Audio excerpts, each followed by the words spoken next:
다 함께 사도신경으로 우리의 신앙을 고백하시겠습니다. 전능하사 천지를 만드신 하나님 아버지를 내가 믿사오며 그 외아들 우리 주 예수 그리스도를 믿사오니 이는 성령으로 잉태하사 동정녀 마리아에게 나시고 본디오 빌라도에게 고난을 받으사 십자가에 못 박혀 죽으시고 장사한 지 사흘 만에 죽은 자 가운데서 다시 살아나시며 하늘에 오르사 전능하신 하나님 우편에 앉아 계시다가 저리로서 산자와 죽은 자를 심판하러 오시리라. 성령을 믿사오며 거룩한 공회와 성도가 서로 교통하는 것과 죄를 사하여 주시는 것과 몸이 다시 사는 것과 영원히 사는 것을 믿사옵나이다. 아멘. 찬송가 456장을 부르시겠습니다. 찬송가 456장을 다 함께 부르시겠습니다.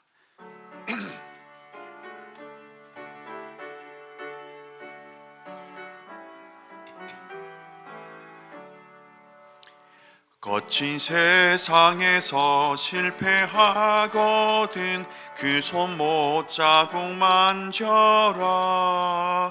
고된 일 하다가 힘을 얻으면 그 손 못 자국 만져라.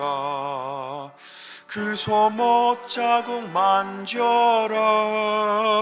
그 손 못 자국 만져라. 주가 널 지키며 인도하시리. 그 손 못 자국 만져라. 내가 어둠 속을 걸어갈 때에 그 손 못 자국 만져라. 주가 참 평안을 내게 주시리. 그 손 못 자국 만져라. 그 손 못 자국 만져라. 그 손 못 자국 만져라. 주가 널 지키며 인도하시리. 그 손 못 자국 만져라. 내가 부활의 주 따라가려면 그 손 못 자국 만져라. 내가 주 안에서 길이 살리라. 그 손 못 자국 만져라. 그 손 못 자국 만져라. 그 손 못 자국 만져라. 인도하시리. 그 손 못 자국 만져라. 너의 죄악의 짐 무거울 때에 그 손 못 자국 만져라.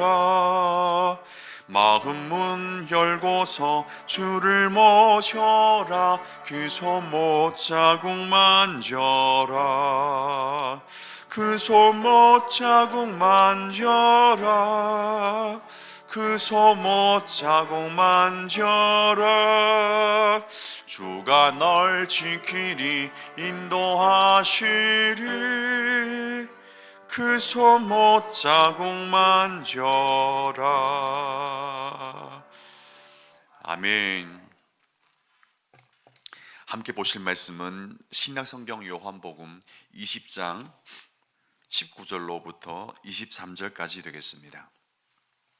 신약성경 요한복음 20장 19절로부터 23절까지 말씀을 나누겠습니다. 19절로부터 23절까지 말씀을 교독하신 후 23절 말씀을 합독하시겠습니다. 이날 곧 안식 후 첫날 저녁 때에, 제가 20장이라고 말씀드렸나요? 네. 20장 19절 23절까지입니다. 이날 곧 안식 후 첫날 저녁 때에 제자들이 유대인들을 두려워하여 모인 곳에 문들을 닫았더니 예수께서 오사 가운데 서서 이르시되 너희에게 평강이 있을지어다.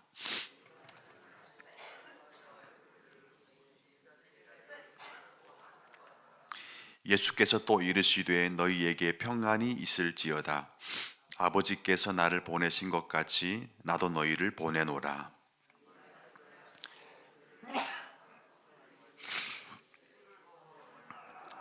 너희가 누구의 죄이든지 사하면 사하여질 것이요 누구의 죄든지 그대로 두면 그대로 있으리라 하시니라.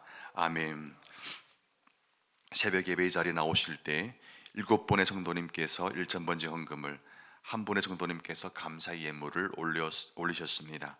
감사의 제목을 나누겠습니다. 하나님께서 범사에 회복과 부흥을 주심을 감사드립니다. 아멘. 부활주의를 보냈습니다. 부활의 소망이 그 어느 절기의 소망이 아니라 우리 365일 날마다 숨쉬는 순간마다 하나님 앞에 올려지게 되고 또 매일마다 새벽 예배 자리에 확인되어지는 여러분의 참된 신앙 고백이 될 수 있기를 주님 이름으로 축원을 드립니다. 그러나 부활의 소망은 그렇게 편하게 우리의 삶 가운데 적용되어지는 소망은 아닌 것 같습니다. 적어도 본문 말씀을 보아도 그토록 예수님을 가까이서 따랐던 제자들은 3년 동안 예수님 말씀으로 양육받았고 또 예수님으로부터 수많은 기적과 또 예수님이 구주 되심을 그렇게 많이 고백했음에도 불구하고 참 관건적인 시각에 항상 주님을 배신하는 자리에 이들이 있었고 또 주님께서 부활하셨다고 분명히 마리아와 다른 복음서에 보니까 또 여러 명의 여인들이 있었습니다. 이들에게 찾아와서 증언했음에도 불구하고 그 증언을 믿지 못하고 오히려 여전히 두려운 자리에서 떨고 있는 현실이 바로 제자들이라는 사실을 바라볼 때 참 이 부활의 소망을 갖는다는 것은 우리의 입술의 고백만은 가지고는 되지는 않고 우리의 삶을 통해서 그 부활하신 주님을 직접 만나 뵙고 경험되어지고 또 체험되어질 때 비로소 우리에게 믿음의 실력으로 깊이 뿌리 내리는 것이 바로 이 부활의 믿음이구나, 소망이구나 라는 확신을 가지게 되었습니다. 단지 예배당의 자리에서 우리는 편하게 아멘으로 화답할 수 있겠지만 그러나 과연 이 부활의 소망이 부활하신 주님이 나와 함께 하신다, 그분께서 부활하셨고 모든 절망을 깨뜨리시고 사망 권세 이기셨고 오늘도 우리의 부활의 첫 열매로서 의미가 있다, 그와 같은 확신이 과연 예배당을 떠났을 때 우리의 삶의 자리에서도 똑같이 유효한가? 그것은 우리 각자 오늘 하루 주어진 상황성 속에 또 시간 속에서 하나님 앞에 그리고 스스로가 확인되어져야 되는 부분이라고 생각합니다. 오늘 하루 주일날 부활의 감격이 여러분의 모든 삶의 범사 위에 살아 움직이는 신앙 고백이 될 수 있도록, 신앙 간증이 될 수 있도록 간절히 능력 구해서 살아내어지는 성도가 될 수 있기를 주님 이름으로 축복을 드립니다. 저는 목사이지만 곰곰이 자주 묵상하는 내용이 있습니다. 과연 믿음이란 무엇일까?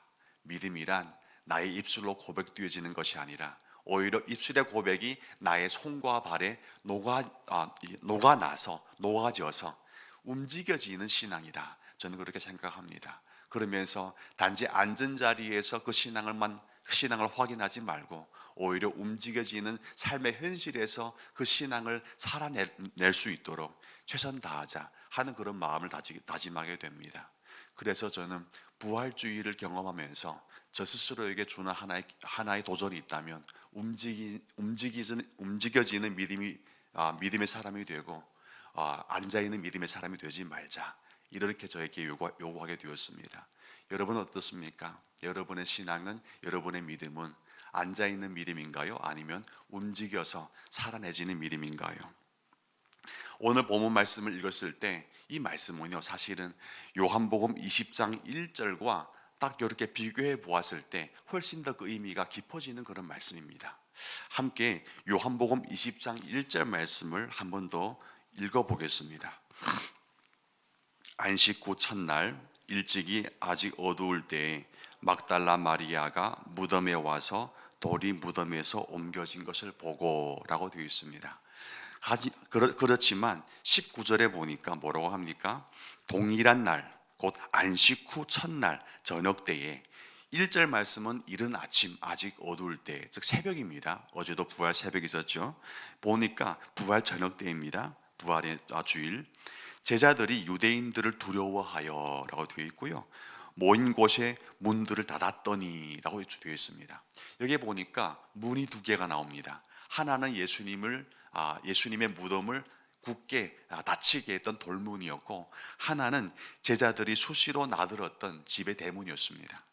근데 1절 보니까 예수님을 가두었던 그 돌문은요, 옮겨졌어요. 열려져 있었습니다. 그 뜻은 무엇입니까? 예수님이 그 무덤은 비어 있다. 돌문이 옮겨졌기 때문에 그래요.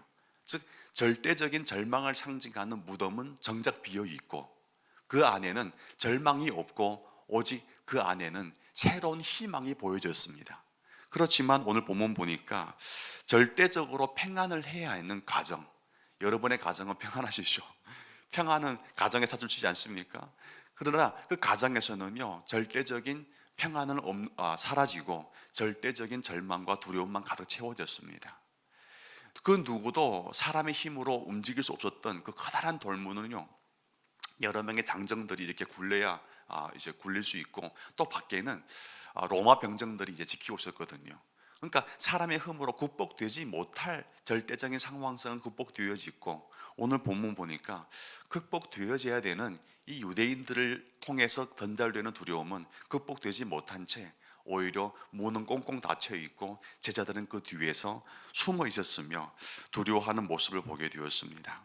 이 대조적인 모습을 보고 여러분과 저에게 전달하고자 하는 말씀의 메시지는 참 강력합니다. 예수님의 부활은요, 절망을 깨시고 또 돌무덤의 문을 열리게 하시고 또 로마 병정의 모든 지킴을 헛되게 하는 그런 부활이었습니다. 그러나 부활을 경험하지 못했던 제자들의 삶은 어떻습니까? 사실은 너무나 편안한 한 가지의 일이었지만, 그러나 그 문을 열 수 없는 그런 절대적인 절망 가운데 있었다는 것이죠. 어찌 보면 오늘 하루도 새벽기도 드리는 여러분과 저에게 똑같은 상황이 아닙니까? 누구든지 손쉽게 열 수 있는 문이 있고 또 손쉽게 열 수 없는 문이 있는 것 같습니다. 적어도 손쉽게 열 수 있는 문이 있다면 그것은 편해서 열 수 있는 거고, 손쉽게 열 수 없다는 것은 그것이 너무나 크기 때문에 나한테는 절대적으로 어려운 일이기 때문에 열 수 없는 것이죠. 이 자리에 보니까 기도의 자리에 오신 여러분들의 마음 가운데도 참 나의 힘으로는 어찌할 수 없는 그 두려움의 문이 한두 가지는 다 있는 것 같아요. 그것이 가정의 문제일 수도 있고 자녀의 문제일 수도 있고 경제적인 문제일 수도 있고 어찌 보면 건강의 문제일 수도 있습니다. 그 문은요, 열고 싶으나 열 수 없는 그 현실이라는 것이죠. 나에게는 힘이 없지만 그러나 무덤의 문마저도 열어주신 예수님, 그 부활의 주님이 찾아오실 때 우리의 모든 절망의 문도 함께 열려줄 줄로 믿으시길 바랍니다. 왜냐하면 본문 보니까 예수님은 제자들이 닫아두었던 그 문을 초월해서 그들의 삶의 현실 가운데 뛰어들어 오신 분이시거든요.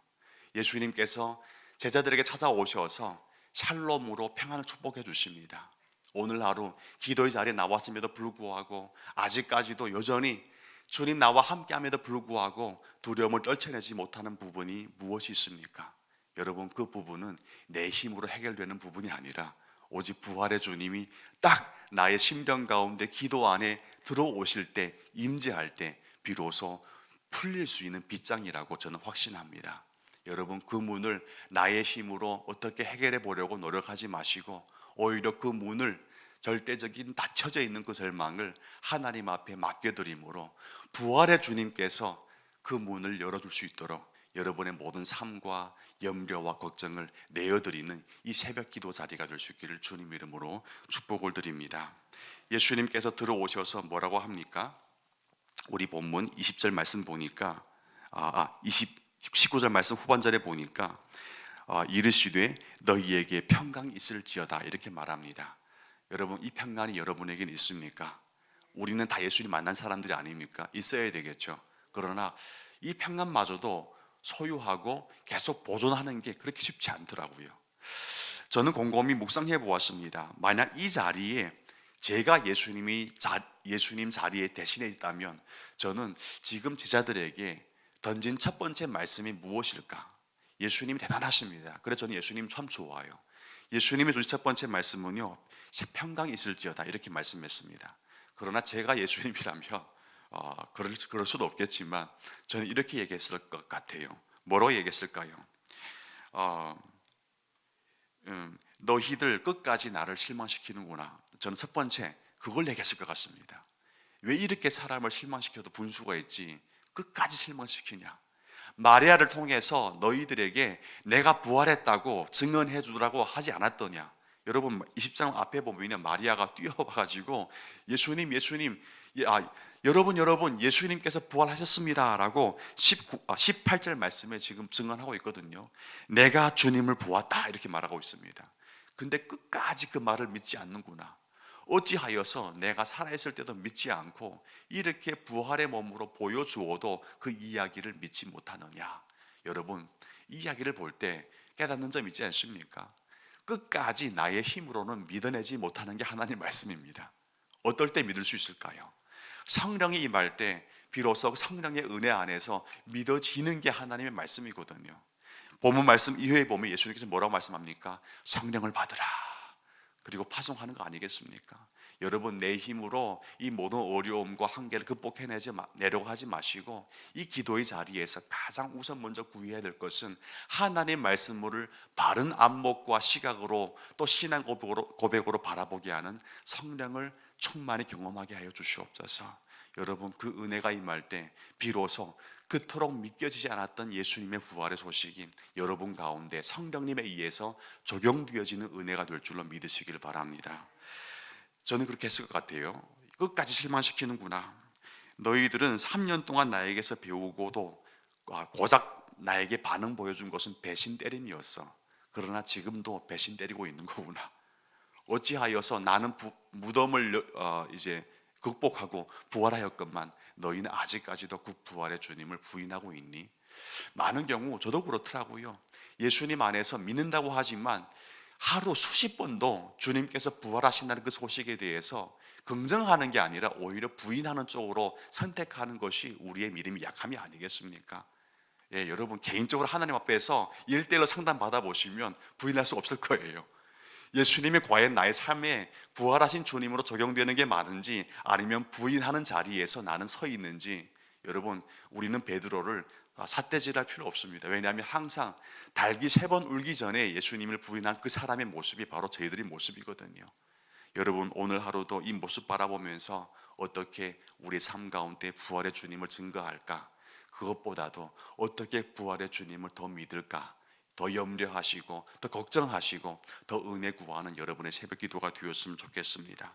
그럴 때 예수님께서 찾아오셔서 저는 너무나 감사한 것은 예수님이 하신 첫 번째 말씀이 이모사 목사님처럼 질책하고 책망하는 첫 번째 말씀이 아니었다는 게 너무나 감격스럽습니다. 만약 그랬다면 여러분 새벽 기도 자리에 나와서 한바탕 예수님께 책망을 듣고 나서 새벽 기도를 시작해야 합니다. 왜 그럴까요? 어제 하루도 거룩한 주일 예배 드렸지만 예배 드리고 나서 얼마나 많은 죄를 지었습니까? 저를 보니까 참 말도 없이 많이 그렇게 하더라고요. 예수님께 나와서 기도하는 첫 순서는 이제 책망 듣는 것, 질책을 듣는 것. 그러나 예수님은 책망하기보다도 오히려 위로하십니다. 여러분 이 말씀을 통해서 우리의 삶 가운데 꼭 적용해야 되는 부분이 있다고 생각합니다. 칼같이 책임을 따지는 주님이 아니라 오히려 바다 같은 사랑으로 품어주시는 주님 바라볼 때 부활의 주님을 믿는 사람들은 어떻게 살아가야 하는지를 배울 수 있습니다.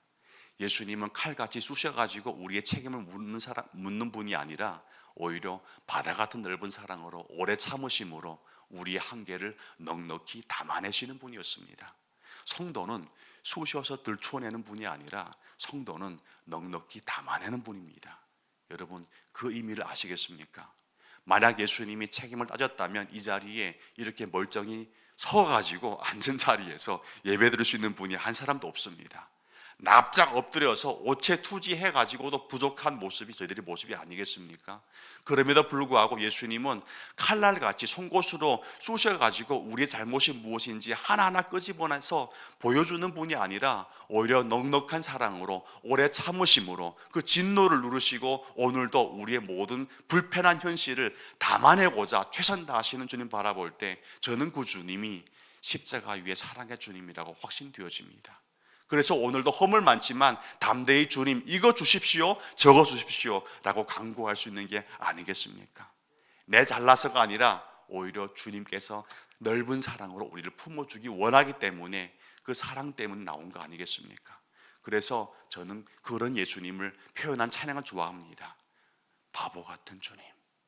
여러분, 주님을 우리를 품으실 때 바보 같은 사랑으로 품어주지 않습니까? 오늘 하루도 그 부활의 주님을 만나셨다면 여러분의 삶의 일상 가운데 나의 가족을 대할 때, 어찌 보면 나의 불편한 이웃을 대할 때, 직장의 그 상사와 나의 부하와 동료를 대할 때 여러분 바보 같은 주님처럼 찔러서 쑤셔서 네가 얼마나 못된 놈인지를 가르쳐주는 게 아니라 오히려 너를 품으시는 하나님이 얼마나 대단한지를 삶을 통해서 증거해 보이는 여러분이 될 수 있기를 주님의 이름으로 축복을 드립니다. 여러분, 그럴 때 비로소 우리의 삶은 변화되게 되어 있습니다. 왜 그럴까요? 우리는 그러라고 예수님께서 세상 가운데 보낸 사자들이거든요. 함께 23절 말씀을 읽겠습니다. 23절 말씀. 너희가 누구의 죄든지 사하면 사하여질 것이요 누구의 죄든지 그대로 두면 그대로 있으리라 하니라. 아멘. 여러분이 사랑하고 품어내고 담아내는 그 아픈 현실이 비로소 진주와 같이 은혜가 되는 것이지, 그것을 내가 어떻게 한다고 해서 그 자체가 우리한테 영광이 되는 건 아니거든요. 본문 말씀 뭐라고 합니까? 누구의 죄든지 사하면 사해질 것이요. 이 말씀은 예수님처럼 내가 사한다고 그 사람의 죄가 사해지는 게 아닙니다. 우리는 주님이 아니세요. 단지 주님처럼 그 사람의 죄, 그 사람의 현실, 그 사람의 나를 향한 불편함을 담아내는 자유는 있다는 것입니다.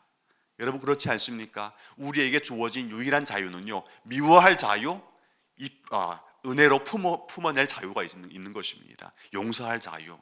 여러분, 어떻게 선택할 것입니까? 만약 예수님께서 경험되어진 우리를 향해서 주신 그 부활의 메시지가 어떠한 죄인도 용서하고 어떠한 죄인도 품어내는 자유라면 여러분, 그 예수님의 자유가 우리의 자유가 되어야만 합니다. 오히려 예수님처럼 아무리 불편한 사람일지라도 품어내는 그 사랑이 궁극적으로 우리의 삶 가운데 부활의 소망이 있고, 이 사람은 부활을 믿는 사람이다 라고 증언하는 그 메시지가 아니겠습니까? 부활은요, 예배당의 자리에서 외치는 구호가 아니라 오히려 여러분의 삶의 현실 가운데서 이 죄사함, 용서의 은혜로 담아내고 살아내지는 신앙 고백인 것이죠. 오늘 하루 참 어렵겠죠. 이 자리에서 아멘 하는 건 쉽지만 딱 나가면요, 아멘이 나오지 않습니다. 저도 그래요. 막 운전하다 보면요, 막 팍팍 끼어들고 막 깜빡이도 안 끄고 막 들어오고, 그 순간부터 마음 가운데 막 불붙습니다. 막 교회 차만 아니었다면 막 뭐라 하고 싶은데, 어떤 분은요 괜히 와 시비 거는 거예요. 하나님이 그렇게 가르쳐 주었습니까? 막 그러고 그때 막 오만 가지 막 하고 싶은데 그렇게 할 수 없는, 왜 그럴까요? 예수님이 그렇게 나를 대하지 않았을까요? 나 같은 고슴도치와 같이 죄가 많은 인간을 예수님은 그렇게 대접해 주지 않았기 때문에. 여러분, 무엇을 의미합니까? 부활의 소망이, 성령이, 평안이 여러분에게 있다면 그 평안을 증언해 보이십시오. 살아내 보이십시오. 그 책임이 여러분과 저에게 주어진 유일한 자유의 책임입니다. 다 함께 기도하겠습니다. 아버지 하나님, 감사합니다. 오늘도 부활의 아침을 이어 다시 한번 부활의 주님을 경험하는 말씀의 자리에 서 있게 하시니 감사드립니다. 단지 마음 가운데 참 고마운 그런 부활의 고백이 아니라 우리의 삶의 치열한 현실 가운데 살아내어지고 참 고백되어지는 부활의 주님을 닮은 삶이 다 될 수 있도록 은혜를 베풀어 주시옵소서. 부활의 주님이 평안의 주님이라면 오늘 하루 우리의 모든 어려운 기도의 자리에도 평안이 있게 하시고, 오직 그 평안의 은혜가 성령에 의해서 적용되어지는 가치가 될 수 있도록 은혜를 베푸시며, 성령 하나님이 오늘도 우리와 함께 하시다면 우리의 삶의 모든 과정 가운데, 여정 가운데 놓여진 불편함도 넉넉히 담아내는 성도의 너그러운 그릇을 우리에게 은혜를 베풀어 주시옵소서. 주님께 드려진 모든 예물을 받아주시고 은혜 주시옵소서. 예수님의 이름으로 기도드립니다. 아멘.